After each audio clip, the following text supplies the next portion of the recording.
सड़कों पे सो रहे हैं, हाँ, 2 वक्त का खाना नहीं है, और कहीं से भी उनको देखने पर मानव का एक जो सम्मानजनक जीवन होता है, वो नजर जो एक न्यूनतम आवश्यकता होती है कि मैं मानव हूँ भाई, शौचालय होना चाहिए, शरीर पे कपड़ा होना चाहिए, एक महिला की एक इज्जत लाज होनी चाहिए, वो सब कुछ जो सड़क किनारे तार तार हो जाती है, तो मनुष्य का जीवन है क्या फिर? उसकी हैबिटेट, उसका आवास खत्म होता चला जाएगा, ग्राउंड वाटर, सॉइल, फॉरेस्ट, हर चीज पर दबाव पड़ता चला जाएगा, और कुल मिलाकर ये इस धरती पर एक विसंगति पैदा कर देगा, यानी कि इम्बैलेंस क्रिएट कर देगा।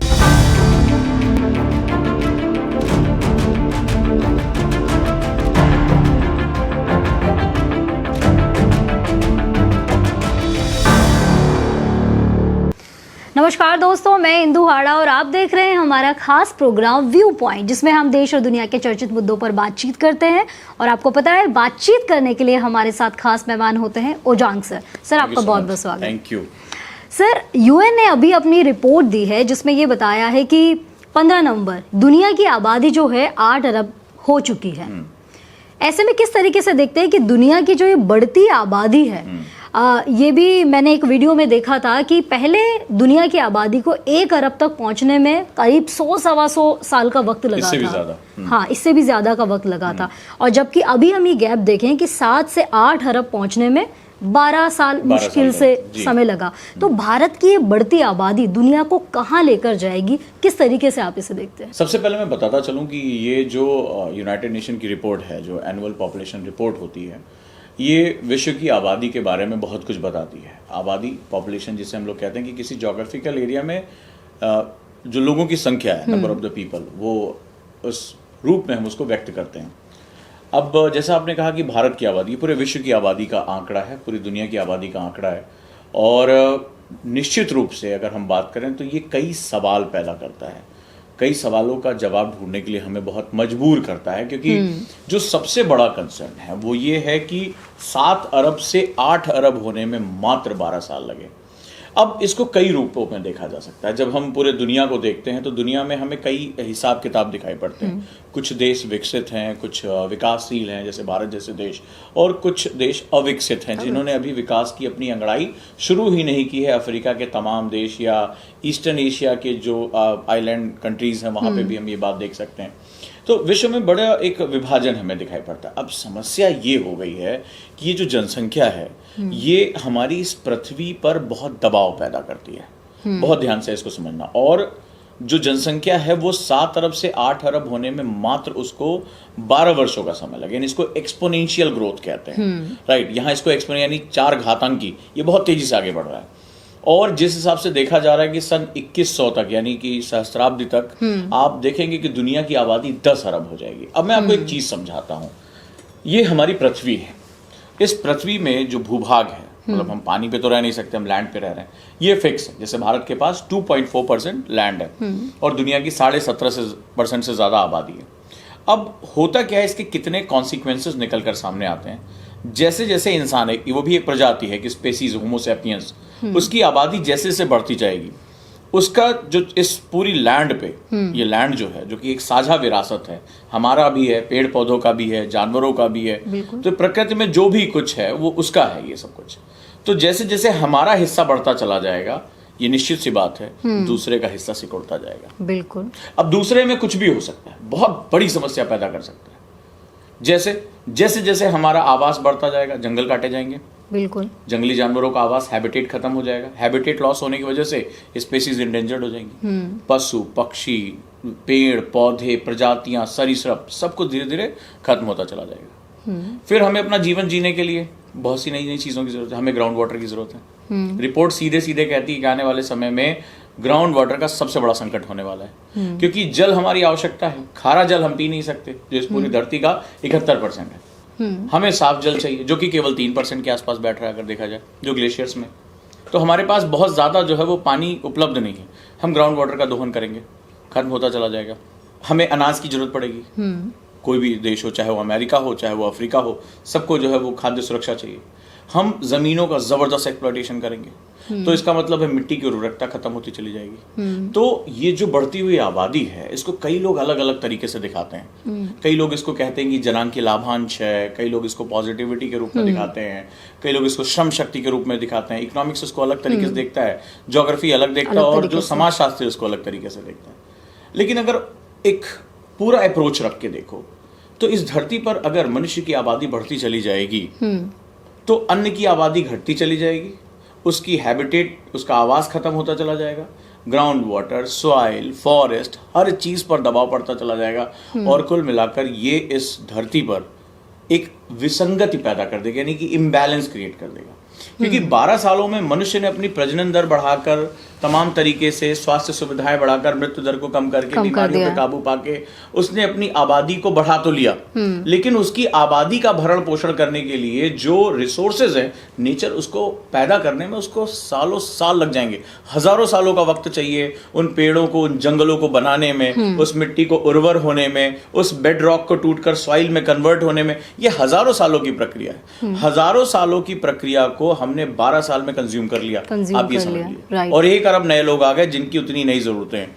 तो निश्चित रूप से जो बढ़ती हुई आबादी है बहुत चिंता का विषय है। इसको अलग अलग रूप में, किसी भी रूप में दिखाया जाए, ये बहुत ही खतरनाक है। और सर, उससे ज्यादा चिंता का विषय ये है कि यूएन ने अपनी रिपोर्ट में ये भी बताया है कि भारत, जो कि अभी आबादी के मामले में दूसरे नंबर पर है, 1 अरब 40 करोड़ के आसपास की हमारी आबादी है, और चीन की भी बहुत ज़्यादा हमसे नहीं है, बहुत ज़्यादा फासला नहीं है, लेकिन हम आने वाले साल में, यानी कि 2023 में, हम चीन को भी पीछे पछाड़ने वाले हैं आबादी के मामले में। तो भारत में इस तरीके से जो जनसंख्या का विस्फोट हो रहा है, जाहिर सी बात है बहुत सारी समस्याएं भारत के सामने, जैसे कि आपने बताया कि विश्व के सामने भी बहुत सारी समस्याएं आएगी।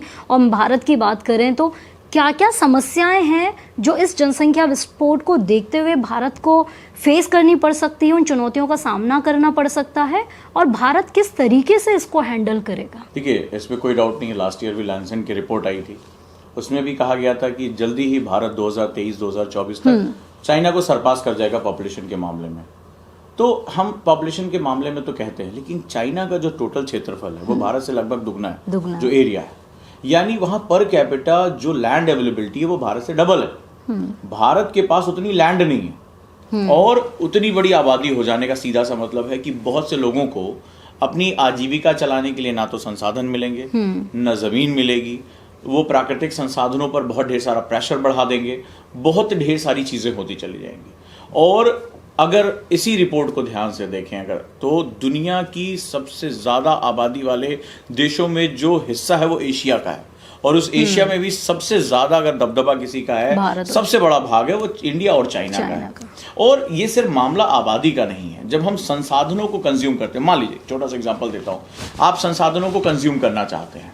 अब संसाधनों को कंज्यूम करने के लिए आपको बिजली चाहिए, आपको चाहिए कि भाई पढ़ाई करें, हॉस्पिटल में बिजली चाहिए। अब बिजली पाने के लिए, इलेक्ट्रिसिटी के लिए आप कोयला जलाएंगे। जैसे आप कोयला जलाएंगे, आप ग्लोबल वार्मिंग में भागीदार हो जाएंगे, क्लाइमेटिक चेंजेस में भागीदार हो जाएंगे। तो आपको अब रहने के लिए आवास चाहिए। मान लीजिए आप गरीब हैं और आपकी सरकार गरीबों का बहुत भला कर रही है, बहुत अच्छी बात है, इकोनॉमी के नजरिए से देखेंगे, सोसाइटी के नजरिए से देखेंगे, बहुत अच्छी बात है। अब आपने क्या किया, मकान कहाँ बनाएंगे, हवा में तो बनेंगे नहीं। आपने जो है वो पेड़ पौधों को काटा और वहां पर आपने मकान बनाने शुरू किए। तो निश्चित रूप से जो कार्बन सिंक है, जो कार्बन डाइऑक्साइड को एब्जॉर्ब करने वाला जो तरीका है, पेड़ पौधे, जो आवास है कई पक्षियों के, उनमें भी कमी वो आएगी, सब खत्म होते चले जाएंगे, कम होगा। तो लगातार जो है ये जो आबादी है वो कई समस्याओं को जन्म देती चली जाती है। दूसरी समस्या इकोनॉमिक्स की बात करें, मान लीजिए आपकी जीडीपी बहुत अच्छी है, आपने 7% से ग्रोथ कर ली, 8% से ग्रोथ कर ली, लेकिन जब आबादी में डिस्ट्रीब्यूशन की बात आती है तो पर कैपिटा इनकम या पर कैपिटा रिसोर्स अवेलेबिलिटी बहुत कम हो जाती है। और इसलिए भी बहुत महत्वपूर्ण बात इसलिए मैं कह रहा हूं क्योंकि जो रिसोर्स होता है, लोकतंत्र में क्या होता है, लोकतंत्र में बहुमत की बात सुनी जाती है, बहुमत की बात कही जाती है, बड़ा अजीबोगरीब सेगमेंट है, यहाँ कोई कंट्रोल नहीं है इस तरह से कि भाई तुम्हें ये मिलेगा, तुम्हें नहीं मिलेगा। तो जब रिसोर्स कम हो जाते हैं, बड़ी महत्वपूर्ण बात कर रहा हूं, जब रिसोर्स कम हो जाते हैं, आबादी ज्यादा हो जाती है, तो रिसोर्स कैप्चरिंग शुरू हो जाती है, यानी आप संसाधनों पे कब्जा करना चाहोगे, और कब्जा करने के लिए मुझे जो भी तरीके अपनाने पड़े, साम दाम दंड भेद, में सब अपनाऊंगा। और जब कोई भी समाज का एक हिस्सा रिसोर्स पे कैप्चर करने के लिए साम दाम दंड भेद सब अपनाता है, तो समाज जो है वो विघटित हो जाता है, और राष्ट्र में विघटित समाज जो है वो राष्ट्र की आंतरिक समस्याओं को जन्म दे देता है। तो बात कहां से कहां तक चली जा रही है, आप इसका अंदाजा लगा के देखिए, आपकी आंतरिक सुरक्षा खतरे में पड़ जाएगी।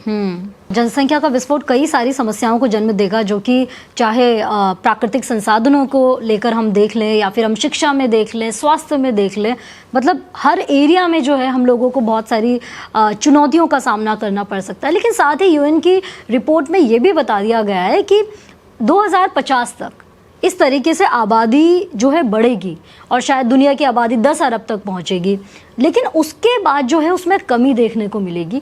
और अगर हम बात करें कि भारत में भी आबादी तो बढ़ रही है, लेकिन प्रजनन दर में पिछले कई दशकों से कमी देखने को मिल रही है।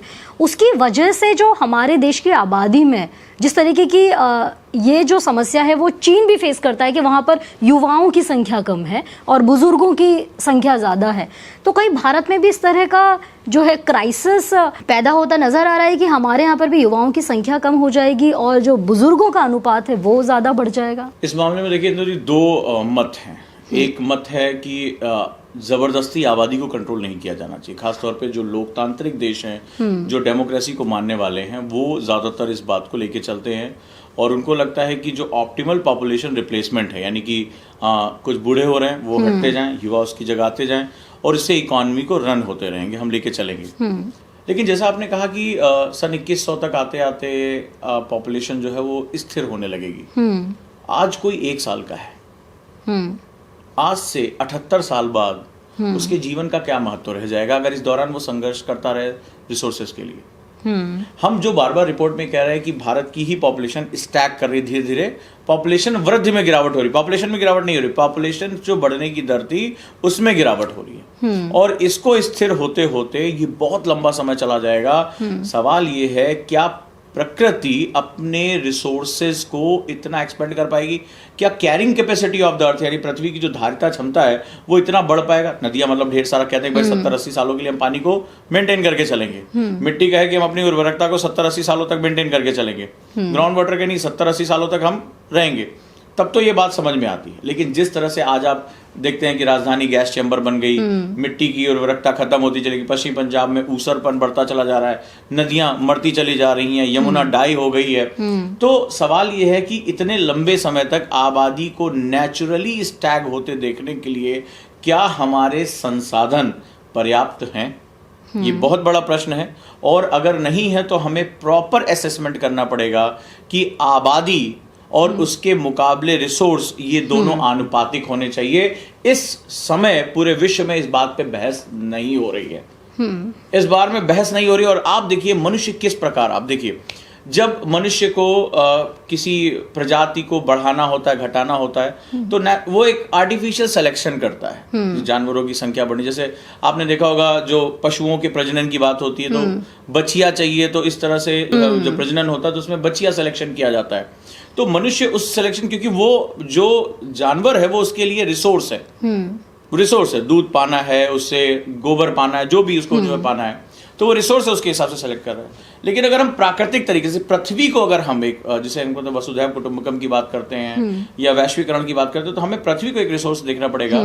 हमें ये समझना पड़ेगा कि हमारी आबादी के अनुपात में संसाधन उपलब्ध है या नहीं, और अगर नहीं है तो एक बहुत बड़ी आबादी हमेशा संसाधन विहीन रहेगी। और संसाधन विहीन आबादी, बड़े ध्यान से इसको सुनिएगा, संसाधन विहीन आबादी जानवरों का जीवन जीने के लिए मजबूर हो जाती है। और तमाम देशों में, चाहे भारत हो चाहे अफ्रीका हो, आपने ये सिनेरियो देखे ही होंगे, लोग सड़कों पे सो रहे हैं, हाँ, 2 वक्त का खाना नहीं है और कहीं से भी उनको देखने पर मानव का एक जो सम्मानजनक जीवन होता है, वो नजर, जो एक न्यूनतम आवश्यकता होती है कि मैं मानव हूं भाई, शौचालय होना चाहिए, शरीर पे कपड़ा होना चाहिए, एक महिला की एक इज्जत लाज होनी चाहिए, वो सब कुछ जो सड़क किनारे तार हो जाती है, तो मनुष्य का जीवन है क्या फिर? ये बहुत बड़ा एक हमें एक नई फिलॉसफी क्रिएट करनी होगी समस्या से लड़ने के लिए।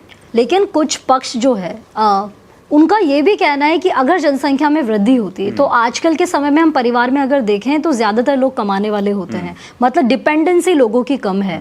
तो अगर जनसंख्या में वृद्धि होती है यानी कि एक परिवार में कमाने वाले लोगों की संख्या भी बढ़ती है, तो कहीं ना कहीं ये अपॉर्चुनिटियों को बढ़ाएगा, बहुत सारी संभावनाएं पैदा करेगा, या फिर ये देश की इकोनॉमी को भी सपोर्ट करेगा। क्या हम इसे इस तरीके से भी देख सकते हैं? मैं इसे इत्तेफाक बिल्कुल नहीं रखता हूँ। इसको एक्चुअली इकोनॉमिक्स में वर्किंग हैंड कॉन्सेप्ट कहते हैं, this is known as working hand concept. यानी जब खासतौर पे जो समाज जो श्रम आधारित होता है, एग्रीकल्चर बेस होता है, या जहाँ पे अनस्किल्ड वर्क ज्यादा होता है, सेमी स्किल्ड वर्क ज्यादा होता है। तो घर में क्या हुआ कि ढेर सारे लोग होंगे, 5,000 तुम लेकर आओ, 5,000 तुम लेकर आओ, घर की जरूरत 25,000 है तो 5 बच्चे होंगे, वो पूरी हो गई जरूरतें। तो क्या होता है, इसको वर्किंग हैंड कॉन्सेप्ट कहते हैं। लेकिन आज दुनिया बदल रही है, आर्टिफिशियल इंटेलिजेंस है, मशीन है, तो आप 5,000 क्यों कमाओ? अगर मैं आपको स्किल्ड कर दूं, एजुकेशन दे दूं, और आप एक अच्छे डॉक्टर, इंजीनियर या सीए बन जाओ और आपकी इनकम 30,000 35,000 केवल अकेले आप कमा सकें।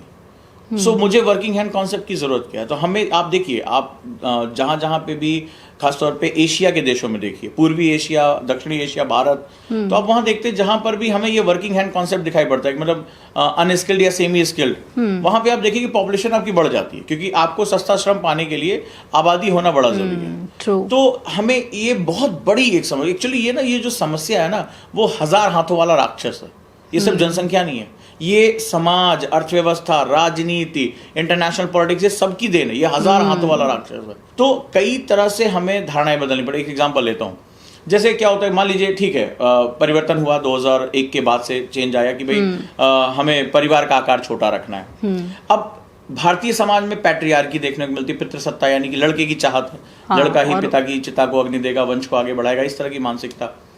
अब क्या हुआ कि एक ही बच्चा होगा, लेकिन सिलेक्शन में कौन होगा? लड़का होगा। और तो अगर 4 लड़कियां हुई तो एक लड़के की चाह में परिवार बढ़ गया।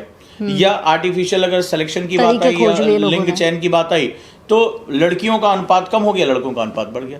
तो ये भी समाज में क्या कर रहा है? एक बहुत बड़ा इम्बैलेंस क्रिएट कर। तो जो भी नीतियां बननी चाहिए वो समाज के हिसाब से समझते हुए उसको बननी चाहिए, और इस पे एक वैश्विक सोच पैदा करना बहुत बहुत ज़्यादा ज़रूरी है। बहुत ज़रूरी। सर, आपने बिल्कुल सही कहा कि वैश्विक सोच इसमें होना ज़रूरी है, और सरकार की भी नीतियां जो है वो बहुत ही सुदृढ़ इस पर बननी चाहिए। लेकिन भारतीय नागरिक होने के नाते आप क्या संदेश देना चाहेंगे कि हमारी इसमें क्या जिम्मेदारी होनी चाहिए, जो हमें निभानी चाहिए, ताकि जनसंख्या जो जिस तरीके से बढ़ रही है कि उसे कम करने में अपना योगदान दे? देखिए, आज़ादी के बाद इसमें मैं आपसे कहूँगा एक बहुत बड़ी गलती हमसे हो गई। हमने, जैसे मान लीजिए, हमने कोई स्पष्ट नीति नहीं बनाई। यह भारत एक ऐसा देश है जिसने सबसे पहले अपनी सरकारी नीति में जनसंख्या नीति को घोषित किया। अब कोई, अगर किसी को मैं बात बोलूं, हंसते हंसते उसके पेट में दर्द हो जाएगा। दुनिया का पहला देश जिसने हम दो हमारे दो हर जगह छाप दिए थे, दीवारों दीवार, सरकारी नीतियां थी। उसके बाद हमारे यहाँ जनसंख्या विस्फोट हो गया। जिसको नहीं भी याद था कि बच्चे पैदा करने, उसने भी शुरू कर दिए। ठीक है, ये स्थिति हमारी हो गई। लेकिन अब इसको दूसरे तरीके से आप समझो। सवाल ये है कि हम लोकतंत्र में जबरदस्ती आबादी को कंट्रोल नहीं कर सकते। ठीक है, भारत में यूनिफॉर्म सिविल कोड भी नहीं है, एक समान कानून भी नहीं है, और अब आप जबरदस्ती जब परिवार नियोजन नहीं कर सकते, आपातकाल के दौरान कोशिश हुई थी, बहुत उसमें दिक्कतें आई थी, जनता का विरोध हुआ। लोकतंत्र में ये विरोध होता ही रहता है। अब या तो हम शासन व्यवस्था को चेंज करिए, इसका दूसरा जो तरीका है वो इकोनॉमिक ग्रोथ दे देना। अब भारत से दूसरी सबसे बड़ी गलती क्या हुई? हर चीज सरकारी होने लगी, हर चीज समाजवाद के हिसाब से चलने लगी।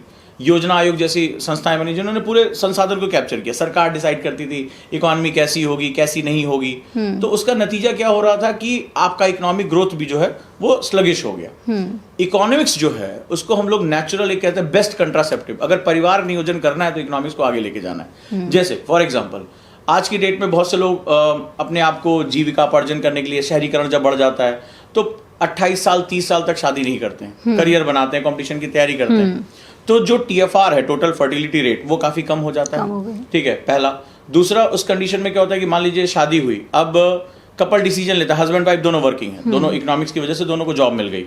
तो अब ये डिसाइड होता है कि नहीं भाई, हम एक से ज्यादा बच्चों को नहीं पाल सकते, क्योंकि उनकी शिक्षा बहुत महंगी है, तमाम तरह की दिक्कतें हैं। महिला को कुछ समय से काम से बाहर रहना पड़ता है, हस्बैंड भी वर्क पे, घर पे अब ज्वाइंट फैमिलीज नहीं है, तो दादी नानी कोई संभालने वाला नहीं है। तो ऐसी कंडीशन में वो क्या होता है, नेचुरली डिसाइड कर लेते हैं कि हमारे परिवार का आकार छोटा होगा। सो इकोनॉमिक्स से बेस्ट परिवार नियोजन का कोई साधन नहीं है।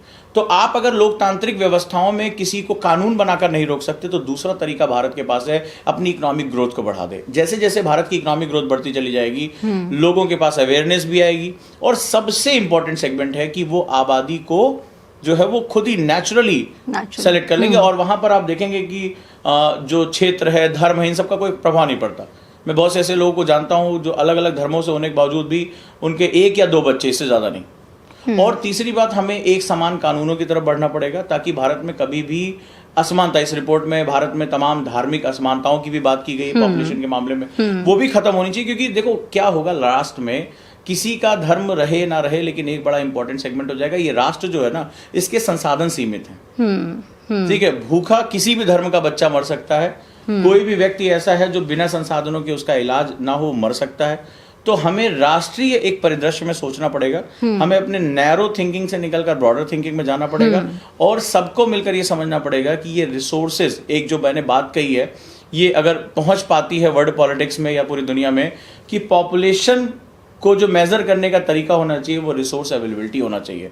और माल्थस ने क्या कहा था, माल्थस की थ्योरी ने क्या कहा था कि दुनिया में जो पॉपुलेशन है वो जीपी में बढ़ेगी गुणात्मक रूप से, खाद्यान्न उत्पादन एपी में बढ़ेगा, कभी भी दुनिया का खाद्य उत्पादन जनसंख्या को पकड़ नहीं पाएगा और एक आबादी हमेशा भूखी रहेगी। बीच के कुछ सालों में जब हमने हरित क्रांति की, हमने इस माल्थस को दबा दिया, लेकिन नियो माल्थस आ चुका है कि आज भी भारत और अफ्रीका के कई देशों में बहुत बड़ी आबादी, इसको 2 वक्त का खाना नसीब नहीं है, और हम चांद पर और मंगल पर जाने की बात कर रहे हैं। पॉपुलेशन जो अब पॉलिसीज बननी चाहिए किसी भी देश में, मुझे लगता है कि हमारे पास लैंड रिसोर्सेज, हमारे पास टोटल रिसोर्सेज कैसे हैं, हम उसको कितना दे पाएंगे, इस हिसाब से पॉपुलेशन को हमें कंट्रोल करना चाहिए। जनसंख्या नियंत्रण के लिए सरकार किस तरह की नीतियां बनाती है वो देखने वाली बात है, लेकिन हमारी नैतिक जिम्मेदारी बनती है कि एक अच्छी शिक्षा होना, अच्छे इकोनॉमिकल ग्रोथ होना और अवेयरनेस, ये हमें खुद को रखनी है, जो कि हमें डिसाइड करना है कि जनसंख्या नियंत्रण के लिए हम क्या कदम अपनी तरफ से उठा सकते हैं। सर, बहुत बहुत धन्यवाद आपका हमारे शो में आने के लिए। थैंक यू सो मच, और उम्मीद करता हूँ ये डिबेट आपको एनलाइटन करती है, एक नई सोच देती है। अगर अच्छा लगा तो कमेंट बॉक्स में ज़रूर बताना, और चैनल को सब्सक्राइब किए रहो, क्योंकि मैं इस तरह की डिबेट में उन मुद्दों को लगातार उठाता रहूँगा जो आज एक सॉल्यूशन की रास्ते पर हैं, और ज़रूरी है कि हम उसको लेकर अवेयर हो जाएं। Thank you so much.